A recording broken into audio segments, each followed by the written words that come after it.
ನಮಸ್ಕಾರ, good morning. ಇದು morning rounds. ನಾನು ಶ್ರುತಿ. ರಾಜ್ಯದಲ್ಲಿ ಮಳೆ ಅಬ್ಬರ ಮುಂದುವರೆದಿದೆ. ಚಿತ್ರದುರ್ಗ ಜಿಲ್ಲೆಯಲ್ಲಿ ಅಬ್ಬರಿಸಿ ಬೊಬ್ಬಿರ್ತಿದ್ದಾನೆ ವರುಣ. ಮೇಘರಾಜನ ಆರ್ಭಟಕ್ಕೆ ಕೆರೆ ಕಟ್ಟೆ ಎಲ್ಲವೂ ಕೂಡ ಸಂಪೂರ್ಣ ಭರ್ತಿಯಾಗಿದೆ. ತುಂಬಿ ಹರಿತಾ ಇದೆ ಹಳ್ಳ ಕೊಳ್ಳಗಳು. ಭಾರೀ ಮಳೆಗೆ ಕುಸಿದು ಬಿದ್ದಿದೆ ಕಾಂಪೌಂಡ್. ಬರದ ನಾಡಲ್ಲಿ ಹರ್ಷ ಮೂಡಿಸಿದೆ ವರ್ಷಧಾರೆ.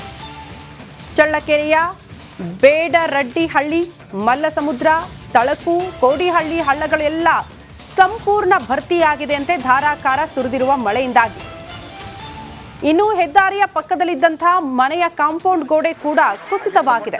ಅಪಾರ ಪ್ರಮಾಣದಲ್ಲಿ ಹಾನಿ ಉಂಟಾಗಿದೆ. ಎಲ್ಲೆಲ್ಲೂ ನೀರು ಅನ್ನುವಂತಹ ಪರಿಸ್ಥಿತಿ ಕೋಟೆನಾಡು ಚಿತ್ರದುರ್ಗದಲ್ಲಿ. ದೃಶ್ಯ ನಾವು ಗಮನಿಸ್ತಾ ಇದೀವಿ. ಎತ್ತ ಕಣ್ಣು ಹಾಯಿಸಿದ್ರು ಕೂಡ ನೀರು. ರಸ್ತೆ ಸಂಪೂರ್ಣ ಜಲಾವೃತ. ಜಮೀನುಗಳಿಗೆ ನೀರು ನುಗ್ಗಿದೆ. ಬಹುತೇಕ ಮನೆಗಳಿಗೆ ನೀರು ನುಗ್ಗಿದೆ. ಅಷ್ಟರ ಮಟ್ಟಿಗೆ ಚಿತ್ರದುರ್ಗ ಭಾಗದಲ್ಲಿ ಮಳೆ ಅಬ್ಬರಿಸಿ ಬೊಬ್ಬಿರಿದಿರೋ ಪರಿಣಾಮ ಹಲವು ಅವಾಂತರಗಳು ಸೃಷ್ಟಿಯಾಗಿದೆ. ಜನ ಪರದಾಡುವಂತಹ ಪರಿಸ್ಥಿತಿ.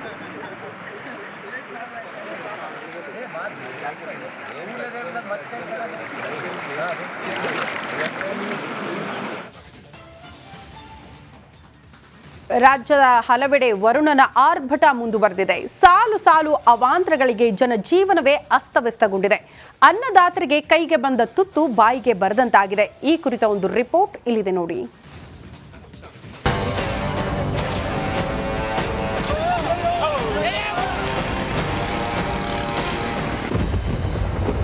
ರಾಜ್ಯದಲ್ಲಿ ಮಳೆಗೆ ಅವಾಂತರಗಳ ಸರಮಾಲೆ.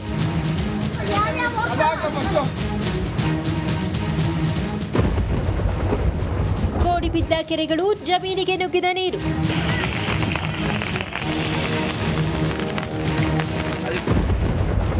ಸಾವಿನ ದವಡೆಯಿಂದ ಬೈಕ್ ಸವಾರ ಜಸ್ಟ್ ಮಿಸ್. ರಾಜ್ಯದಲ್ಲಿ ವರುಣದೇವನ ಆಟಾಟೋಪಕ್ಕೆ ಬ್ರೇಕ್ ಬಿದ್ದಿಲ್ಲ. ಉತ್ತರ ಕರ್ನಾಟಕದ ಜಿಲ್ಲೆಗಳಲ್ಲಿ ಮಳೆ ಅಬ್ಬರಿಸಿ ಬೊಬ್ಬಿರಿದಿದ್ದಾನೆ. ವಿಜಯನಗರದಲ್ಲಿ ಧಾರಾಕಾರ ಮಳೆಗೆ ಕಮಲಾಪುರ ಕೆರೆ ಕೋಡಿ ಬಿದ್ದಿದೆ. ಹರಪನಹಳ್ಳಿ ತಾಲೂಕಿನ ಹೊಸಹಳ್ಳಿ ಸೇತುವೆ ಬಳಿ ಬೈಕ್ ಸವಾರ ಜಸ್ಟ್ ಮಿಸ್ ಆಗಿದ್ದಾನೆ. ನೋಡ್ತಿದ್ದಂತೆ ರಭಸವಾಗಿ ನೀರು ಹರಿದು ಬಂದಿದೆ. ಬೈಕ್ ಸಮೇತ ಸವಾರ ಕೊಚ್ಚಿ ಹೋಗ್ತಿದ್ದ. ಸ್ಥಳೀಯರ ಸಮಯ ಪ್ರಜ್ಞೆಯಿಂದ ಸಾವಿನ ದವಡೆಯಿಂದ ಪಾರಾಗಿದ್ದಾನೆ.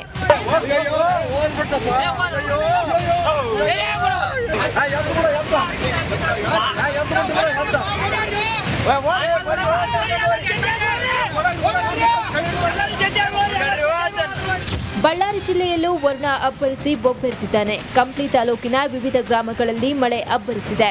ಮೆಟ್ರಿ ಗ್ರಾಮದಲ್ಲಿ ಮಳೆ ನೀರಿಗೆ ಬೃಹತ್ ಸಿಮೆಂಟ್ ಪೈಪ್ ಕೊಚ್ಚಿ ಹೋಗಿದೆ. ಮೆಟ್ರಿ ಗ್ರಾಮದಲ್ಲಿ ಹೆಚ್ಚಿನ ಮಳೆ ಬಂದು ತುಮಕೂರು ಜಿಲ್ಲೆಯಲ್ಲಿ ಧಾರಾಕಾರ ಮಳೆಯಾಗಿದೆ. ಮಧುಗಿರಿ ತಾಲೂಕಿನ ಜಯಮಂಗಲಿ ನದಿ ತುಂಬಿ ಹರಿದ ಪರಿಣಾಮ ವೀರೇನಹಳ್ಳಿ ಕಾಳೇನಹಳ್ಳಿ ರಸ್ತೆ ಜಲಾವೃತವಾಗಿದೆ. ಕೊರಟಗೆರೆ ತಾಲೂಕಿನಲ್ಲಿ ಮನೆಗಳಿಗೆ ನೀರು ನುಗ್ಗಿದೆ. ಸೇತುವೆಗಳು ಕೊಚ್ಚಿ ಹೋದವು. ರಸ್ತೆಗಳು ಜಲಾವೃತವಾದವು.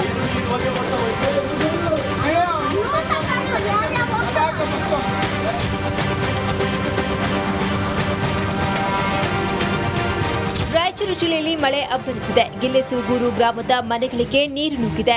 ರಾಯಚೂರು ತಾಲೂಕಿನ ಇಡಪನೂರು ಗ್ರಾಮದಲ್ಲಿ ಮಳೆ ರಭಸಕ್ಕೆ ರಸ್ತೆ ಜಲಾವೃತವಾಗಿದೆ. ಅಕ್ಕಪಕ್ಕದ ಹೊಲ ಗದ್ದೆಗಳಿಗೆ ಅಪಾರ ಪ್ರಮಾಣದ ನೀರು ನುಗ್ಗಿದೆ.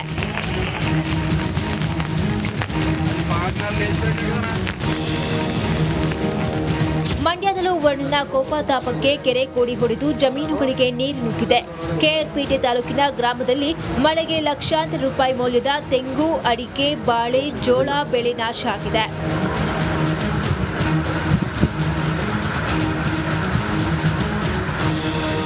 ದಾವಣಗೆರೆ ಜಿಲ್ಲೆಯ ನ್ಯಾಮತಿ ತಾಲೂಕಿನ ಆರುಂಡಿ ಗ್ರಾಮದಲ್ಲಿ ಸುರಿದ ಭಾರೀ ಮಳೆಗೆ ಟೊಮೆಟೊ ಬೆಳೆ ಅಪೋಷಣ ಆಗಿದೆ.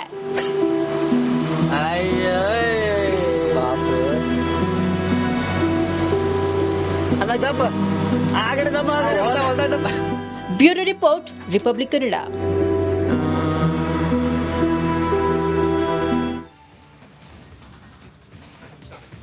ಇನ್ನು ರಾಜ್ಯದಾದ್ಯಂತ ಭಾರೀ ಮಳೆಯಿಂದಾಗಿ ಬಹುತೇಕ ಎಲ್ಲಾ ಜಲಾಶಯಗಳು ಕೂಡ ಭರ್ತಿಯಾಗಿದೆ. ಹಾಗಾಗಿ ಇವತ್ತು ಆಲ್ಮಟ್ಟಿ ಡ್ಯಾಂಗೆ ಸಿಎಂ ಸಿದ್ದರಾಮಯ್ಯನವರು ಬಾಗಿನ ಸಮರ್ಪಣೆ ಮಾಡಲಿದ್ದಾರೆ.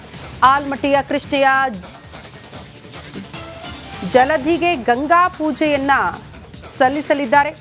ನಂತರ ಬಾಗಿನ ಅರ್ಪಿಸಲಿದ್ದಾರೆ ಸಿಎಂ ಮತ್ತು ಡಿಸಿಎಂ. ವಿಜಯಪುರ ಜಿಲ್ಲೆಯ ಆಲ್ಮಟ್ಟಿಯಲ್ಲಿ ಸಮಾರಂಭವನ್ನ ಏರ್ಪಡಿಸಲಾಗಿದೆ.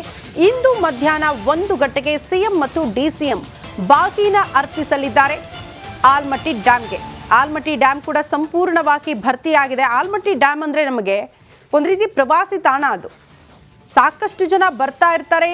ಈ ರೀತಿ ಡ್ಯಾಮ್ಗಳನ್ನ, ಅಲ್ಲಿರುವಂತಹ ಹಲವು ಭಾಗಗಳನ್ನ ವೀಕ್ಷಣೆ ಮಾಡೋದಕ್ಕೆ ಸಾಕಷ್ಟು ಜನರ ಆಗಮನ ಆಗ್ತಾ ಇರುತ್ತೆ. ಬಟ್ ಈಗ ಆ ಭಾಗದ ಜನರಲ್ಲಿ ಖುಷಿ, ಡ್ಯಾಮ್ ಭರ್ತಿಯಾಗಿದೆ ಅಂತ.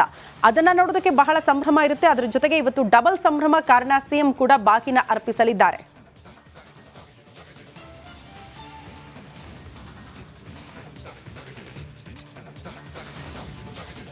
ತುಂಗಭದ್ರಾ ಜಲಾಶಯದ ಕ್ರಸ್ಟ್ ಗೇಟ್ ಕೊಚ್ಕೊಂಡು ಹೋಗಿದ್ದು ದೊಡ್ಡ ಮಟ್ಟದ ಆತಂಕವನ್ನ ಸೃಷ್ಟಿ ಮಾಡಿತ್ತು. ಆದರೆ ವಾರದ ನಂತರ ಜಲಾಶಯಕ್ಕೆ ಸ್ಟಾಪ್ ಲಾಕ್ ಗೇಟ್ ಅಳವಡಿಸುವಲ್ಲಿ ಸಿಬ್ಬಂದಿ ಯಶಸ್ವಿಯಾಗಿದ್ದಾರೆ. ಸದ್ಯ ಡ್ಯಾಂಗೆ ಒಳಹರಿವು ಹೆಚ್ಚಾಗ್ತಾ ಇದ್ದು ಮತ್ತೊಮ್ಮೆ ಡ್ಯಾಂ ತುಂಬುವ ಭರವಸೆ ಮೂಡಿದೆ. ಈ ಕುರಿತ ಸ್ಪೆಷಲ್ ರಿಪೋರ್ಟ್ ಇಲ್ಲಿದೆ.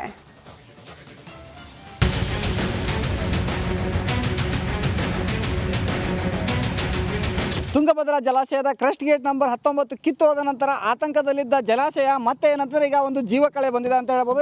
ತುಂಗಭದ್ರಾ ಡ್ಯಾಮ್ ಕಲ್ಯಾಣ ಕರ್ನಾಟಕದ ಜೀವನಾಡಿ, ಲಕ್ಷ ರೈತರಿಗೆ ವರದಾನವಾಗಿರುವಂತಹ ಜಲಾಶಯ. ಆದ್ರೆ ಡ್ಯಾಮ್ನ 19ನೇ ಕ್ರಾಸ್ಟ್ ಗೇಟ್ನಲ್ಲಿ ಚೈನ್ ಲಿಂಕ್ ಕಟ್ ಆಗಿ ಭಾರಿ ಆತಂಕವನ್ನೇ ಸೃಷ್ಟಿಸಿತ್ತು. ಆದ್ರೆ ಈಗ ತಾತ್ಕಾಲಿಕ ಗೇಟ್ ಅಳವಡಿಕೆಯಿಂದ ವ್ಯರ್ಥವಾಗ್ತಿದ್ದ ನೀರನ್ನ ತಡೆಯಲಾಗಿದೆ.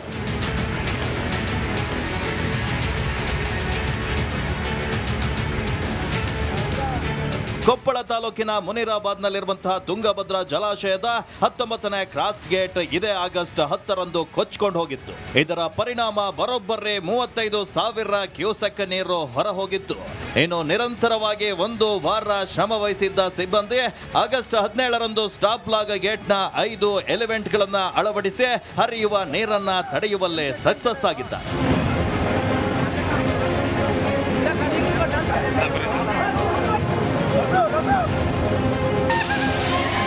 ಆಗಸ್ಟ್ 17ರಂದು ಜಲಾಶಯದಲ್ಲಿ 71 ಟಿಎಂಸಿ ನೀರಿತ್ತು. ಇದೀಗ 3 ದಿನದಲ್ಲಿ ಜಲಾಶಯದ ನೀರಿನ ಮಟ್ಟ 77 ಟಿಎಂಸಿಗೆ ಹೆಚ್ಚಳವಾಗಿದೆ.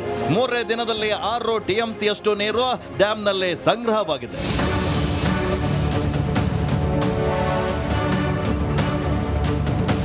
ಒಟ್ಟು 105.778 ಟಿಎಂಸಿ ನೀರು ಸಂಗ್ರಹ ಸಾಮರ್ಥ್ಯವನ್ನ ಹೊಂದಿರುವಂತಹ ಡ್ಯಾಮ್ ಮತ್ತೆ ತುಂಬುವ ಭರವಸೆ ಮೂಡಿದೆ.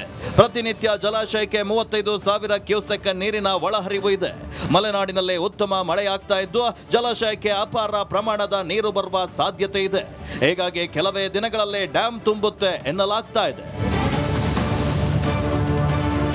ಜಲಾಶಯದಿಂದ ವ್ಯರ್ಥವಾಗ್ತಾ ಇದ್ದ ನೀರನ್ನ ತಡೆಯಲಾಗಿದೆ. ಇದು ರೈತರಿಗೆ ಸಂತಸವನ್ನ ತಂದಿದೆ. ಜೊತೆಗೆ ಜಲಾಶಯಕ್ಕೆ ನೀರು ಹರಿದು ಬರ್ತಾ ಇರೋದು ಕೂಡ ಸಂತಸವನ್ನ ಇಮ್ಮಡಿಗೊಳಿಸಿದೆ. ಸದ್ಯ ಡ್ಯಾಮ್ನಲ್ಲಿ ಮತ್ತೆ ಒಂದು ನೀರು ಭರ್ತಿಯಾಗೋದ್ರಿಂದ ಡ್ಯಾಮ್ಗೆ ಒಂದು ಜೀವಕಳೆ ಬರ್ತಿದೆ ಅಂತಾನೆ ಹೇಳ್ಬೋದು. Hiremath, Republic TV Kannada, Koppal. ಕಾಂಗ್ರೆಸ್